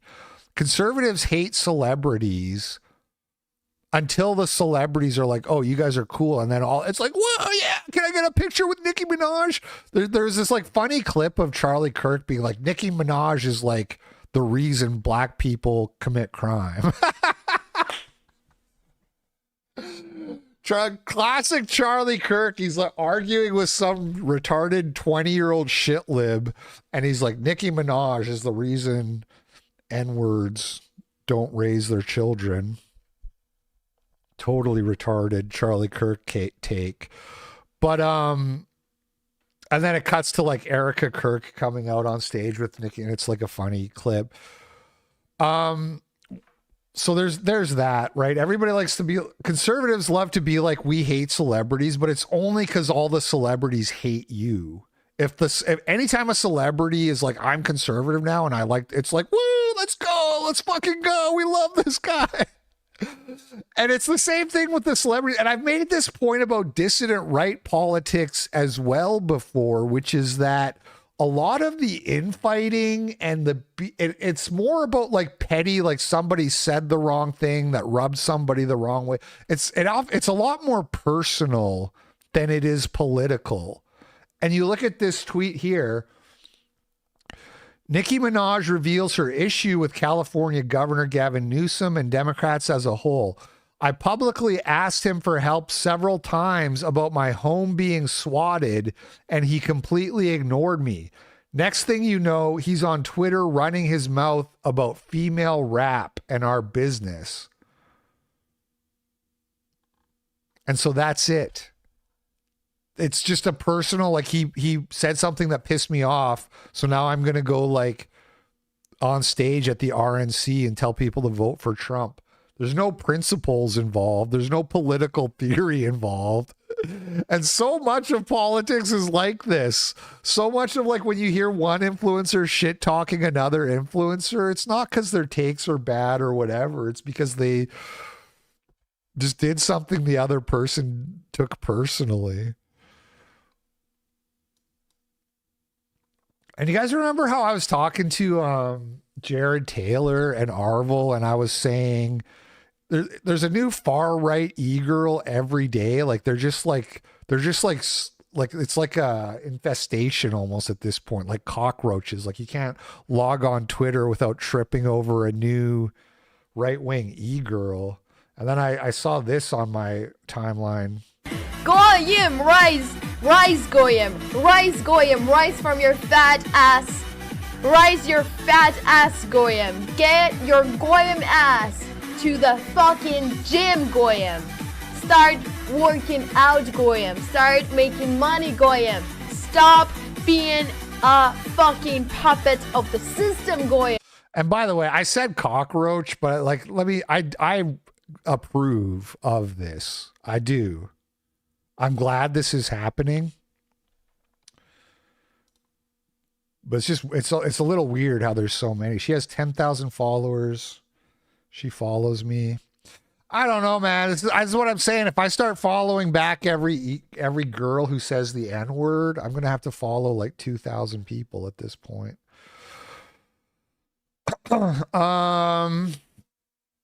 Aussie kid. Okay, so Tristan Chase sent this in, and I didn't hear it when he sent it in, but part of the story is that kid swam 4 kilometers to save his family, reveals when he finally got to shore, the beach was full of foreigners and he couldn't get any help. This is like a 5-minute clip, and I listened to the first 2 minutes this morning and I still didn't hear it. So I'm going to start from here. I want to hear the part where he says that. Police. I said I need helicopters. She's doing it for money, you know, whatever. That's I'm still in favor of it. It's like I said the same thing with like the Nala girl converting to Christianity. People are like, it's fake, it's for money, and it's like, well, you know what? I'd rather you be a Christian for money than a whore for money. You know what I mean? Like, it's not the worst thing in the world. It's only bad if you embarrass Christians. You know, I'm disappointed with Sarah Stock because she embarrassed Christians. I'm not judging because we're all humans and we make mistakes, and God knows I made plenty of mistakes when I was her age.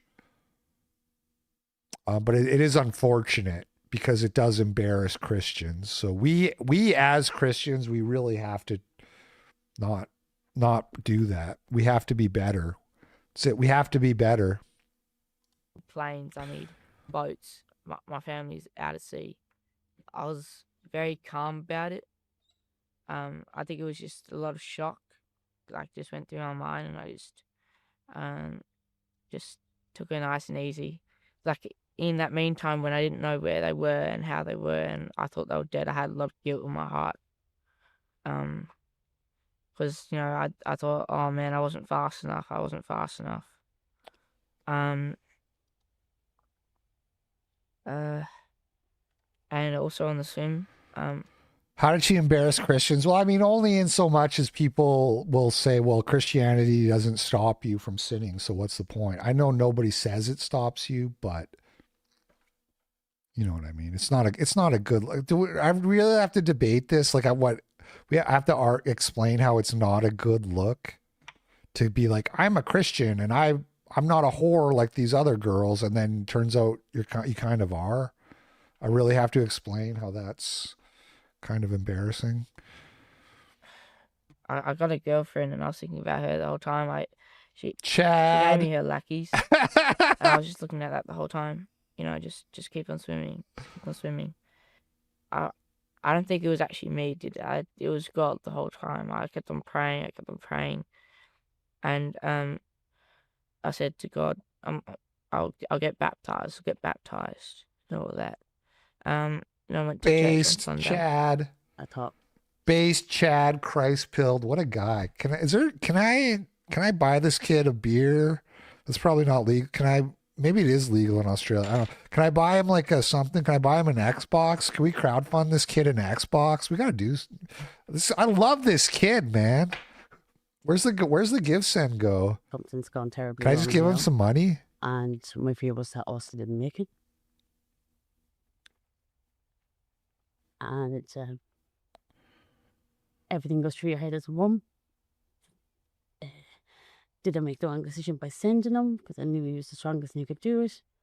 I would have never went because I wouldn't have left the kids at sea, so I had to send somebody. There was no boats. There was nothing that we can get hold of. And then as it got darker, yeah, I thought there's no one coming to save us. This is us. And we were cold. We were shaking. Austin did an incredible thing. He saved your lives. How do you feel? Oh. I can't. There's no bigger word to describe him other than proud. Like, I can't. I'm speechless at his efforts, but at the same time, I knew he could do it. He's always had it in him. And this man could have done it too. God, girlfriend tan. My fear was what So happened real. along the way. So that didn't happen, and he made it in the end, and how he done it. And when he told me the story of how that all occurred and how he got swept back out a bit himself, but out of our vision, and he couldn't see us and we couldn't see him, and to keep going for so long, he's absolutely amazing. Yeah, and his dad are super proud. So yeah, it's amazing. I didn't hear the part about the foreigners in the whole clip, and it's kind of, I'm not going to go back because it's like the audio's not great. They're speaking some foreign language I don't understand. Oh, was the dad mentioned? I didn't even catch that. Anyway, I'm just retarded. Let me check Notice or News here.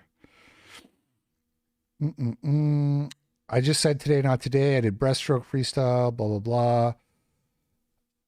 I hit the bottom of the beach and I just collapsed. And then after that, I had to sprint 2 kilometers to get to the phone.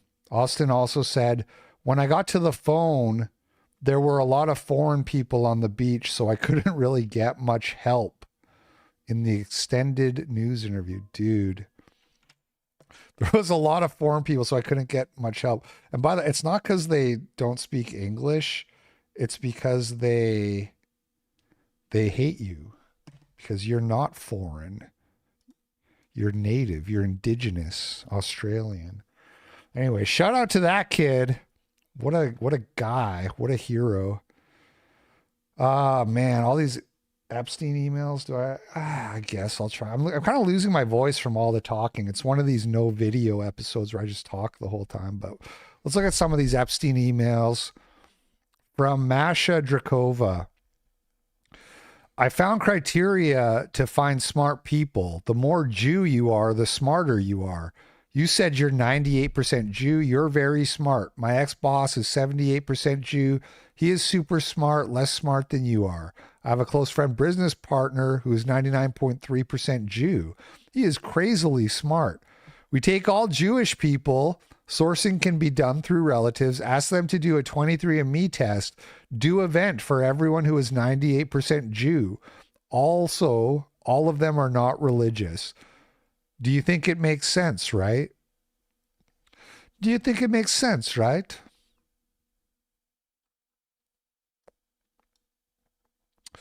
Former employee of Jeffrey Epstein says he buried the bodies of 2 girls near Zorro Ranch after strangling them to death during sex. Okay, this is from Eddie Aragon. Forwarding to somebody else, and we don't know who we're from. Edward, this is sensitive, so it will be first and last email depending on your discretion.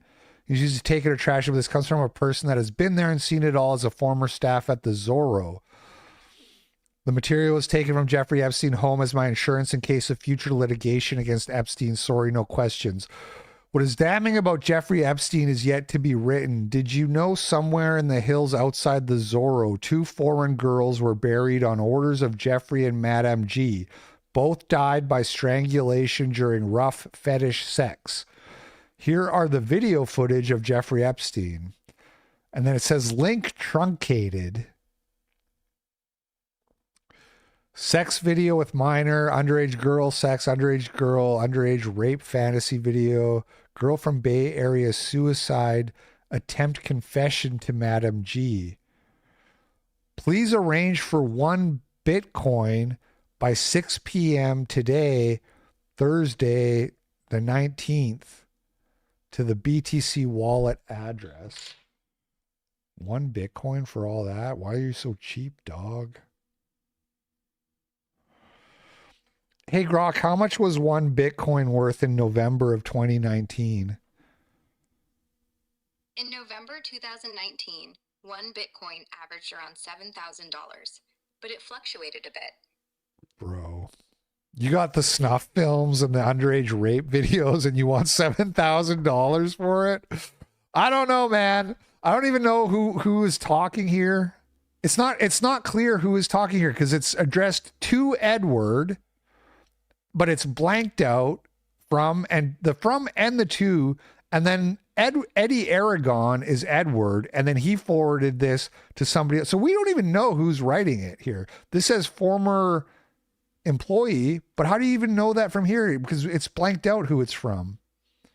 All we know is that somebody sent this to Eddie Aragon, whoever the fuck that is, and then they forwarded it to somebody else, and we don't know who. That's all we know from this. And he wanted $7,000 for murder proof. Maybe Jeffrey Epstein is still alive. Uh-oh, percentage going back up. In the Epstein files, there is a receipt from YouTube where his username is Little Saint Jeff 1. If you search this account on Fortnite Tracker, you can see there is an account with that name, and the Epstein files show he purchased V-Bucks, which I assume is Fortnite currency. His profile shows he is ranked Silver 1 in Chapter 5, Season 1, which was after his death. Dun, dun, dun.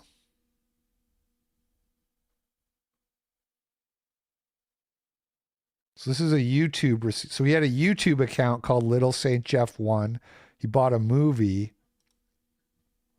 There's a Fortnite account called Little Saint Jeff 1 that got ranked in a season after his death.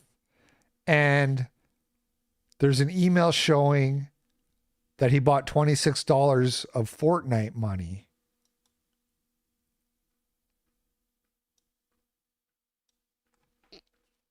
Imagine that blows the lid off the whole thing. Is his Fortnite? He played Fortnite on his account after he was supposed to be dead. This is why I like the stuff being made transparent. We get the autists on the case. That's crazy. That's crazy, man. I don't know what to make of that. He's playing Concord in hell. That's so funny. Because Concord sucks. Get it? Epstein said whoops after finding out RFK Jr.'s wife was found dead from hanging. Found dead hanging. To Epstein. Mary Kennedy found dead in her backyard. Epstein just replies, whoops.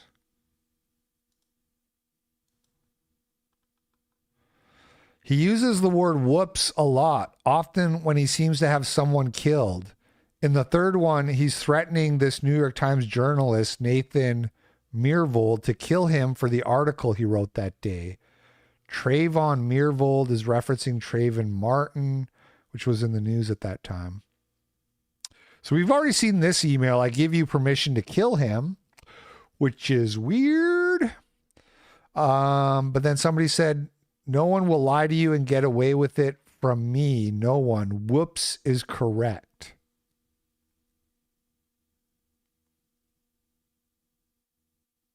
So, okay, so this is from somebody to Jeffrey. So it appears that Jeffrey Epstein is the one who wrote, I give you, this says, I give you permission to kill him. Epstein said, whoops. And then this other guy said, whoops is correct.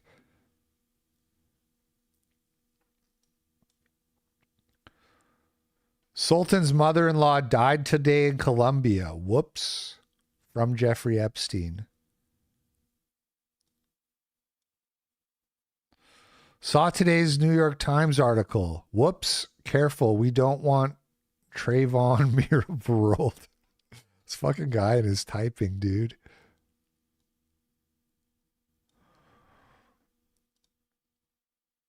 Subject. He deserves it. Whoops. So, make of that what you will. Epstein's X, Eva Dublin, 2010. Come visit next week. My 15-year-old daughter is having 5 friends over. Normal. I'm at the ranch. Come and visit. Selena will have 5 friends over. Very normal.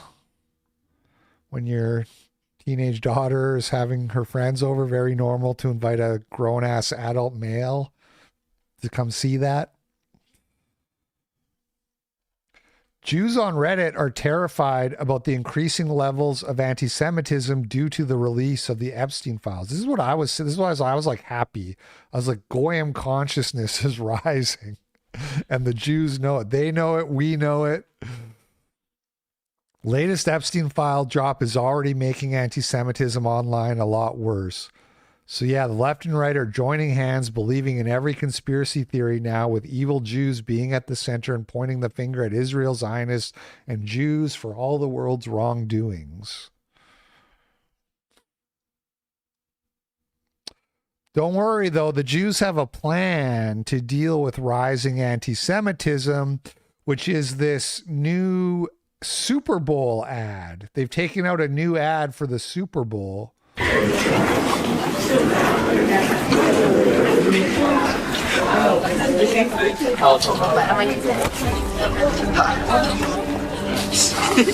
Loser. Dude. Did you see that? Should we tell him? So bad. Oh, bro, look at him. Oh my gosh. It's not funny. It's loud. Sorry. Did I hurt your little ears? Do not listen to that. Thank you, man. I know how it feels.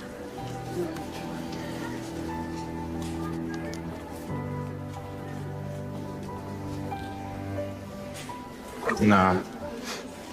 They're not worth it, bro. Yeah, you're right. I was tripping. What's your name? David. David? Yeah. I was tripping. What? Who is watching the Super Bowl and then seeing this ad and being like, oh man, I really got to tone it down with the anti-Semitism? What is this? First of all, high school kids don't recognize Jews by looking at them. This guy is like not the most Jewy looking person I've ever seen. Like, okay, why not have him in a yarmulke? What are they called? The hat. Why not put him in a little Jew hat? It would be a lot more realistic. It would still be retarded, but it would be a little bit less retarded. Maybe, is this what's happening in the high schools today? I think you're kidding yourself if you think this is how it's going down in the high school. And then you got the brown guy who, of course, they're the most racist. Yeah, the marmalade hat. That's what I said. Yeah, I can imagine a lot of people watching the Super Bowl and sent $3. My changing their favorite thing of the ways. files is Epstein emailing. Make a hit list for ice cream boarding. My kind of torture, and reply just being, what is ice cream boarding?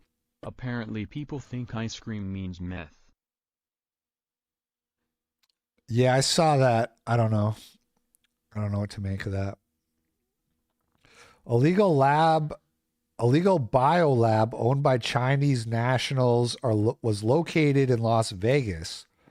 20 potential infectious agents, including HIV, tuberculosis, and the deadliest form of malaria, and a refrigerator labeled Ebola. If you watched yesterday's show, Steve Franson was saying he thinks there's going to be another bioweapon release soon. He said that on the show yesterday. So this is cool. We got Chinese illegal biolabs in Las Vegas. So that's cool. That's good to know. A liberal mother in Portland, Oregon says she had thoughts of taking out her kids to protect them from ICE. Hello, CPS. Hello. If it comes down to me taking out myself and my kids versus us being taken and harmed by ICE, death would be an easier way out. And she looks so sane and normal, too, is the weird thing. I really pray it doesn't get bad enough. But being a mom in America, I had to stop walking for this.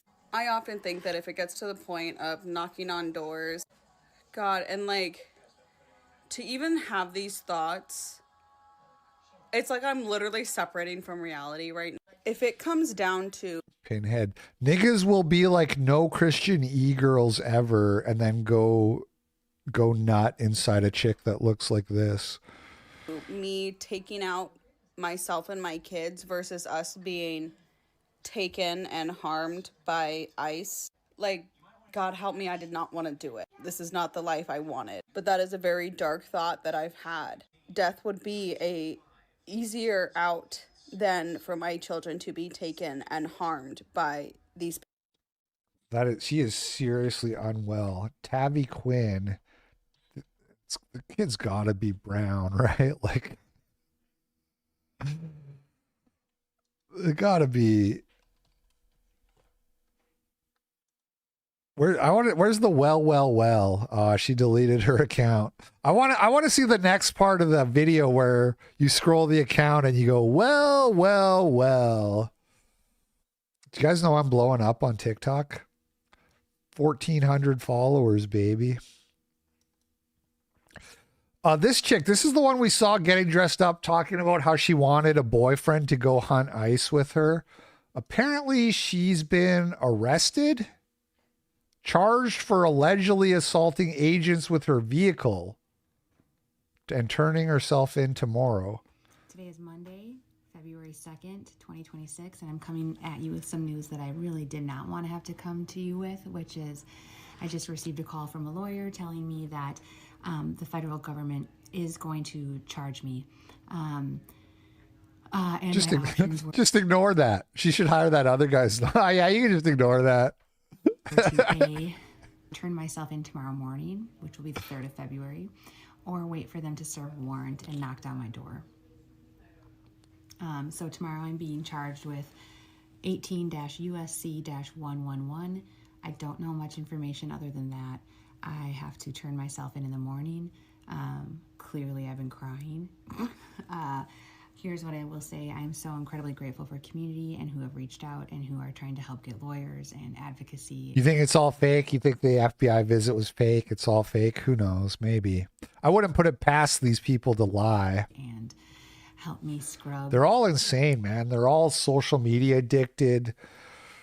They've all got the, what's that Frankie guy call it? Structural interdimensional psychosis, structural systems of interdimensional structuralism. Liberals occupy a Target to sing "We Are Somali" as a form of protest in Minnesota.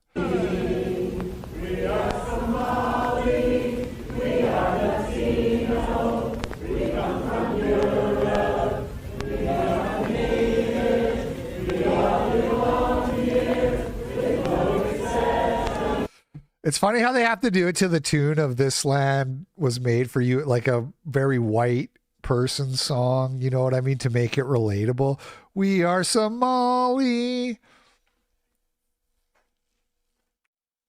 Couldn't actually do a Somali song because then everybody would be like, what is this weird foreign shit?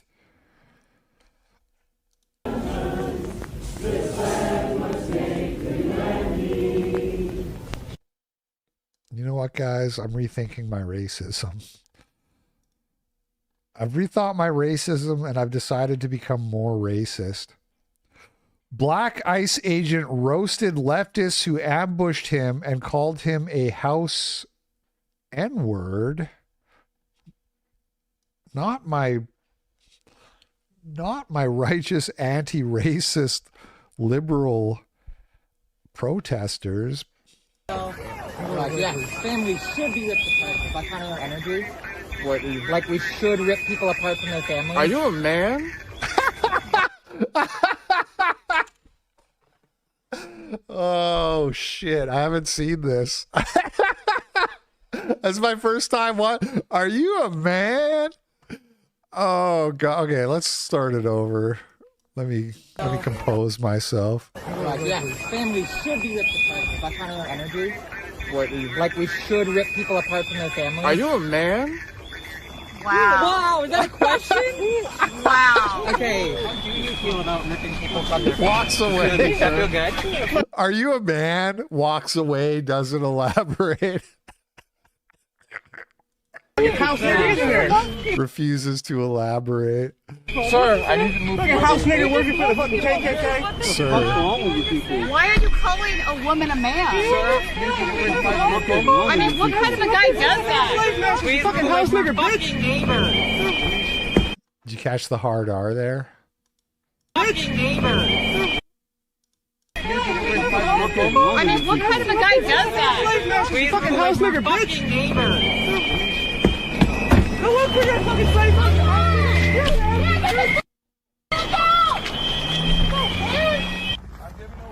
A warning for what, sir? A warning for what? He's just asking questions. Because? Because we're conducting law enforcement operations. Yes, and we're allowed to film you doing those law enforcement operations. We still have a First Amendment, sir. We are not impeding your operations. We're merely filming them. Now you are interfering with our operations. You do not continue to follow. We're pressed. We're pressed. We can follow you and film you. We're pressed. We have a right to. Are you trying to get rid of the First Amendment? Would be a shame if something bad happened to those people. Jerry Seinfeld, come on. You got to be getting something. No comedian shows up somewhere for nothing. Norm Macdonald, Gentile.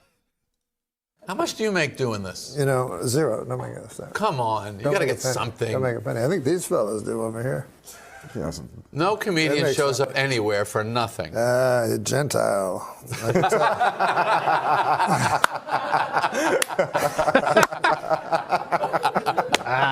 Gentile.